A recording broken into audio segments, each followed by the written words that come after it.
बिहार चुनाव में प्रशांत किशोर एक बड़े फैक्टर के तौर पर उभरे हुए हैं। फैक्टर ही नहीं, एक बड़े दल के तौर पर उभरेंगे, इसकी उम्मीद बहुत सारे लोग कर रहे हैं।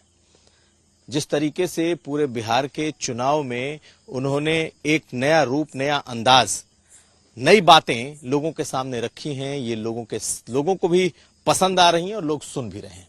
लेकिन आखिर उनके घर का क्या हाल है? कोनार उनका गांव जो कि करहगर में पड़ता है, और यहीं से जो प्रत्याशी हैं रितेश पांडे, वो इस वक्त हमारे साथ हैं। कहा जा रहा था कि प्रशांत किशोर भी यहां से चुनाव लड़ सकते हैं, लेकिन आखिरकार भोजपुरी के सिंगर और बेहद लोकप्रिय रितेश पांडे को उन्होंने टिकट दिया है। हमारे साथ हैं, स्वागत है रितेश जी आपका। बहुत बहुत धन्यवाद। ये बताइए कि चुनाव कैसा है? पहले तो मैं इसलिए पूछ रहा हूं क्योंकि बहुत लोगों को लग रहा था कि शायद प्रशांत किशोर जी खुद यहां से लड़ेंगे, फिर उन्होंने आपको टिकट दिया। कैसा है चुनाव? चुनाव बहुत अच्छा है और करघर सहित पूरे बिहार की जनता ने इस बार मन बना लिया है कि इस बार बदलाव करना है। जिस बदहाली में पिछले कई दशकों से बिहार की जनता है, उस बदहाली से निकलने के लिए जनता अकुता रही है। अकुता रही है कि भाई कितनी जल्दी इस बदहाली से निकले। बदहाली नंबर 1 कि आज से 40 साल पहले भी हमारा बिहार सबसे गरीब राज्य था और आज भी सबसे गरीब राज्य ही है पर कैपिटा इनकम के अनुसार। बदहाली नंबर 2, आज से 35 से 40 साल पहले भी हम लोग पढ़ाई लिखाई, शिक्षा, दीक्षा, साक्षरता दर में बिहार सबसे नीचे था और आज भी सबसे नीचे ही है। बदहाली नंबर 3 और सबसे बड़ा बदहाली कि पूरे भारत में अगर कहीं किसी राज्य से सबसे ज्यादा युवा रोजी रोजगार, नौकरी, मजदूरी करने के लिए पलायित होते हैं तो नंबर 1 पे है बिहार। हमारे युवाओं को बिहार में रोजगार नहीं मिल पा रहा है। दिल्ली, बंबई, गुजरात, सूरत, हैदराबाद जाके मार खा रहे हैं, गाली सुन रहे हैं। बिहारी शब्द गाली की तरह इस्तेमाल किया जाता है। तो इन सभी बदहाली से निकलने के लिए जनता अकुता चुकी है। पहले जनता के पास कोई विकल्प नहीं था, लेकिन अब जनसुराज के रूप में इतना सुंदर विकल्प लोगों को मिला है कि लोग आंख मूंद कर जनसुराज के ऊपर भरोसा कर रहे हैं। अब किसी भी गांव में चले जाइए, जनसुराज, बच्चे, अब बड़ों छोड़िए, बच्चों के जुबान पे है जनसुराज। जनसुराज से एकदम लोग बहुत पसंद है और आदरणीय प्रशांत जी के विचारों से बहुत प्रभावित हैं लोग। लेकिन कहा जा रहा है कि उन्होंने ठीक ठाक माहौल बनाया तो सही, लेकिन जो लोग कह रहे हैं कि उनकी सरकार आ जाएगी, यहाँ तो उन्होंने खुद ही कहा या तो अर्श पर या फर्श पर। आपको लगता है कि आपकी सरकार आ रही है? बिल्कुल, वो बोल रहे हैं या तो अर्श पे या फर्श पे।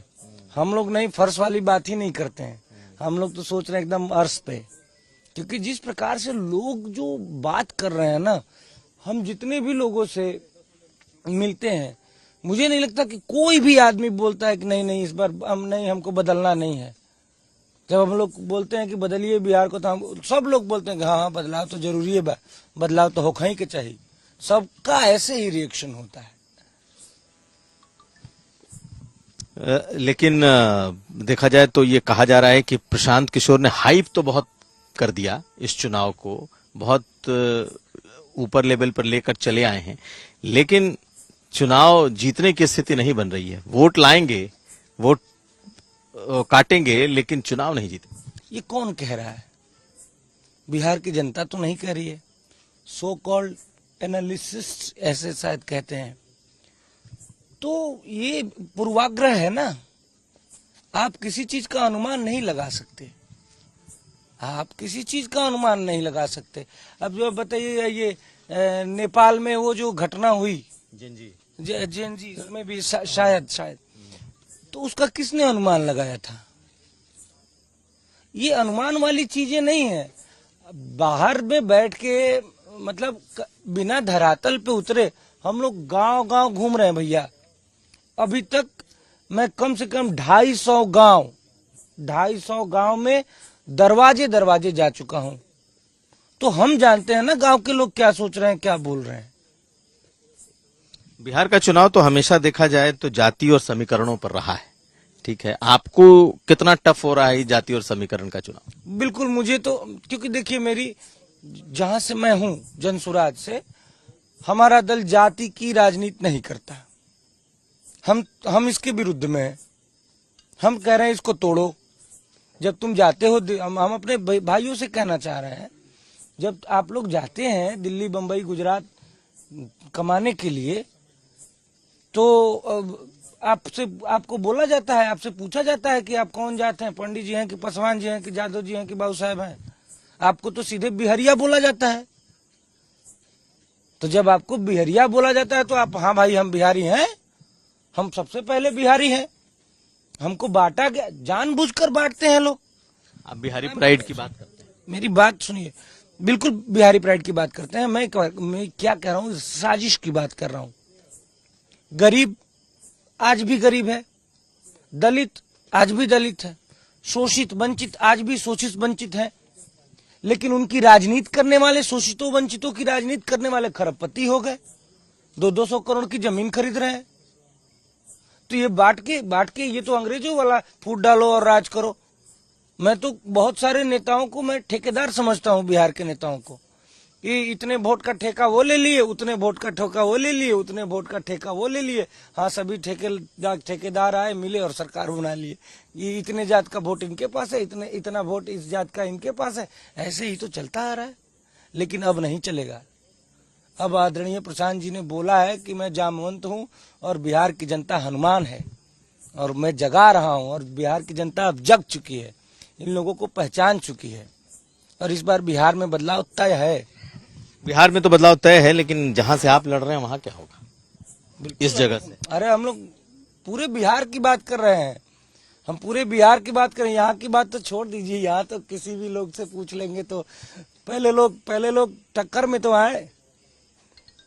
तो आपके टक्कर में कोई नहीं है यहाँ? नहीं, पहले तो मैं ऐसा नहीं कह रहा हूँ, पहले आए, जनसुराज के टक्कर में आए। मैं अपनी बात नहीं कह रहा हूँ, जनसुराज के टक्कर में आए, जनसुराज की बातों को नकारें। पहले लोग टक्कर में आए कि अपने ऊपर भ्रष्टाचार के आरोपों को खारिज करें, उसका साक्ष्य दिखाएं कि नहीं भाई मैं भ्रष्टाचारी नहीं हूँ। पहले लोग आए और अपने 10वीं का सर्टिफिकेट दिखाएं कि किस सन में 10वीं पास किए हैं। मैं उसकी बात कर रहा हूँ। लेकिन अब सर्टिफिकेट और 10वीं और क्लास की जब बात हो रही है, तो अब तो प्रशांत जी से भी लोग पूछ लेंगे भैया अपना भी सर्टिफिकेट दिखाइए। हाँ, तो पूछ लीजिए।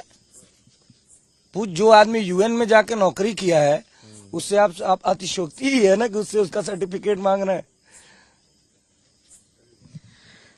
अब ये बताइए कि भोजपुरी स्टार होना, भोजपुरी के गानों का स्टार होना आपके लिए फायदा दे रहा है, आपको आपकी पहचान को अलग बना रहा है, या भोजपुरी के गानों से आपको कुछ परेशानी भी हो रही है? भैया देखिए, मैं गरीब किसान परिवार का लड़का हूँ, ठीक है, और आज मैं जो भी हूँ, मैं माँ सरस्वती का वरदान, जो गले में माँ का वरदान मिला, मैं उसी की वजह से हूँ।